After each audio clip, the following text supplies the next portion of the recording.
দুইজন রাজার দুইটি রাজত্ব। একটি রাজা খুবই চালাক, আরেকটি রাজা জ্ঞান কম। তো যেই রাজার জ্ঞান কম ওই রাজত্ব দিন দিন এগিয়ে যাচ্ছে, আর যেই রাজা চালাক সেই রাজার রাজত্ব দিন দিন পিছিয়ে পড়ছে। এর অন্যতম কারণ চালাক রাজার প্রজারা অলস, নেশাখোর, জুয়া খেলে এবং গান বাজনা করে সময় কাটায়, যার কারণে তাদের অর্থনৈতিক অবস্থা খারাপ হচ্ছে। অন্যদিকে জ্ঞান কম রাজার রাজত্বের প্রজারা জ্ঞানী, ধনী, শিক্ষিত, পরিশ্রমী, যার কারণে তাদের রাজত্ব দিন দিন এগিয়ে যাচ্ছে। তো চালাক রাজা এ ব্যাপারে হতাশ হয়ে অনেক টাকা খরচ করে বিশ্বের অন্যতম পণ্ডিত আনলো। পণ্ডিতকে বলল, পণ্ডিত মশাই, যেভাবেই হোক আমার রাজত্বকে এগিয়ে নেওয়ার পরামর্শ দেন। তখন পণ্ডিত বলল, তোমার কাছে দুইটি অপশন আছে। প্রথম অপশন হচ্ছে তোমার প্রজাদের শিক্ষিত হতে হবে, জ্ঞানী হতে হবে, পরিশ্রম করতে পারবে। তখন চালাক রাজা বলল, এটা কোনোভাবেই সম্ভব না, দ্বিতীয় অপশনটা বলেন। দ্বিতীয় অপশন হচ্ছে ওই রাজত্বের চালাক, শিক্ষিত, জ্ঞানী, পরিশ্রমী প্রজাদের তোমার রাজত্বে নিয়ে আসতে হবে। তো চালাক রাজা বলল, এটা কি সম্ভব? এত ভালো রাজত্ব রেখে আমার মতো এই খারাপ রাজত্ব কি তারা আসবে কিনা? তখন পণ্ডিত বলল, আমি যদি এনে দেই তুমি আমাকে কি দিবে? তখন চালাক রাজা বলল, আপনাকে আমি আমার রাজত্বের অর্ধেক লিখে দিব। তখন থেকে পণ্ডিত মশাই শুরু করে দিল ওই রাজত্বকে ভাঙার কাজ করা। তো এই পণ্ডিত গেল ওই জ্ঞান কম রাজার কাছে, বলল, আমি এমন জায়গার পণ্ডিত। তখন ওই রাজা তো হবাক, পুরো পৃথিবীর শ্রেষ্ঠতম পণ্ডিত তার কাছে আসছে।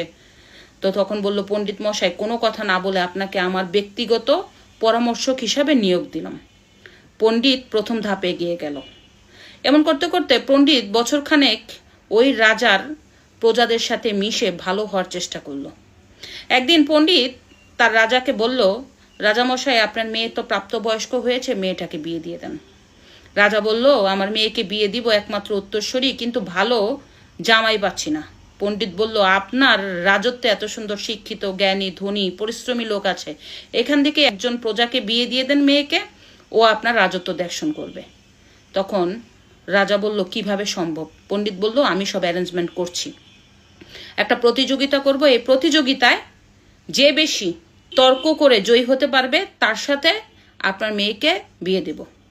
পুরো রাজ্যে ঢাকঢোল পিটিয়ে বলল, রাজার মেয়ের সাথে বিয়ে দিব। যে বেশি জ্ঞানী, শিক্ষিত, ধনী তারা অংশগ্রহণ করবে, যে তর্কে জিতবে তাকে বিয়ে দিব রাজার মেয়ের সাথে। তো ওই রাজত্বের পুরো প্রজারা এসে হাজির, এই তর্কে অংশগ্রহণ করবে। অন্যদিকে পণ্ডিত একজনকে আগে থেকে সেট আপ করলো। ওই লোকটা হচ্ছে না শিক্ষিত, না জ্ঞানী, না পরিশ্রমী, না ভালো। ওকে বলল, তুই এই প্রোগ্রামে অংশগ্রহণ করবি এবং জয়ী হবি। তো ওইটা তো অবাক, পণ্ডিত মশাই কি বলেন, আমার তো কিছুই নাই, আমি কিভাবে অংশগ্রহণ করব? কারে তুই অংশগ্রহণ কর, কারণ কথায় আছে বিতর্ক অনুষ্ঠান, যে বেশি তর্ক করে জিততে পারবে সেই হবে জয়ী। ঠিক আছে। তো ওই প্রোগ্রাম শুরু হয়ে গেল। স্টেজে একজন জ্ঞানী লোক আসলো, আর ওই পণ্ডিতের সেট আপ লোকটা দাঁড়ালো। পণ্ডিতের সেট আপ লোকটা প্রথমেই জ্ঞানী লোকটাকে বলল, কিরে বান্দির পুত, কেমন আসোস? এটা শুনে তো জ্ঞানী লোকটা কিরে আমাকে বকা দিল কেন? তখন রাজাকে বলল, রাজামশাই, এই অনুষ্ঠানে আমি অংশগ্রহণ করব না, ও আমার মাকে বান্দি বলল কেন?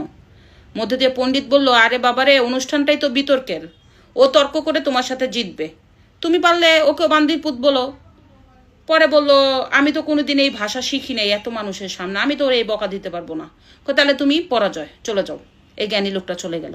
এরপর আসলে এক শিক্ষিত লোকটা তার বই থেকে একটা প্রশ্ন করলো। তখন পণ্ডিতের সেট আপ লোকটা বলল, কিরে কুত্তার পুত, তোর বাপে তো কুকুর ছিল, তুই আমার কি প্রশ্ন করবি? বললো শিক্ষিত লোকটা তো হয়ে বলল, না না, আমি এই অনুষ্ঠানে অংশগ্রহণ করবো না, এর তো কোনো জ্ঞানই নেই। এরকম করতে করতে ওই পণ্ডিতের সেট আপ লোকটা সবাইকে পরাজয় করে দিয়ে তর্কে জয়ী হয়ে গেল। রাজা কিছু না বুঝেই এই লোকটার সাথে তার মেয়েকে বিয়ে দিয়ে দিল। তার মেয়েটাকে যখন বিয়ে দিল, তখন ওই রাজ্য এমনভাবে তৈরি করলো যে রাজ্যের নাম পৃথিবীতে রাখা হলো গালিবাজ রাজ্য। যে সঠিক কথা বলতে চায় তাকে গালি দিয়ে দাবিয়ে রাখতে চায়। এই গালিবাজ জামাইয়ের কাছে না শিক্ষিত লোক, না জ্ঞানী লোক, না ধনী লোক কেউ এসে আর প্লেস পায় না, কারণ ওর গালির কাছে হার মেনে তারা চলে যায়।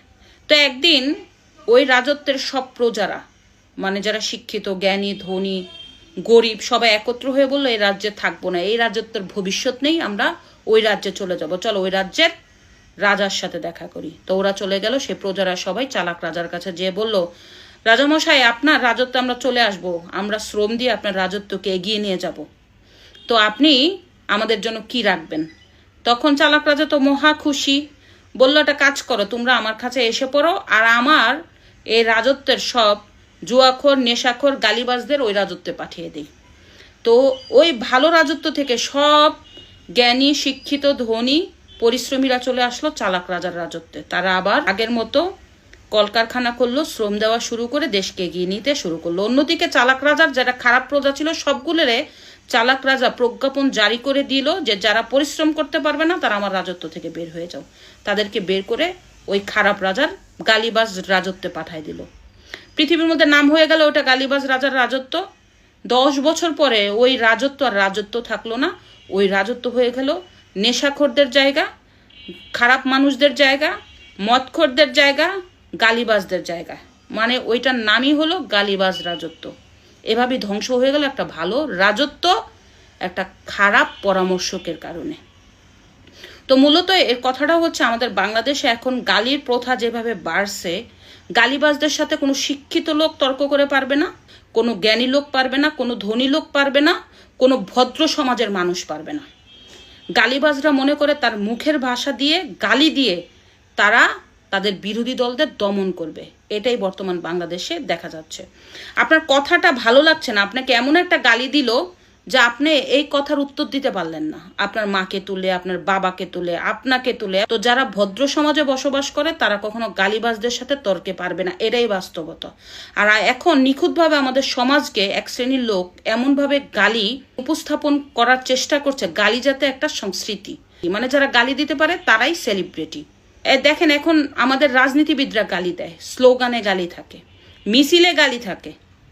আর এই গালির সংস্কৃতি যদি চালু থাকে, একদিন এই বাংলাদেশ থেকে চলে যাবে জ্ঞানী লোক, শিক্ষিত লোক, ধনী লোক, পরিশ্রমী লোক, আর এটা হয়ে যাবে গালিবাজ রাজ্য, যেখানে কোনো ভালো লোক আর বসবাস করবে না।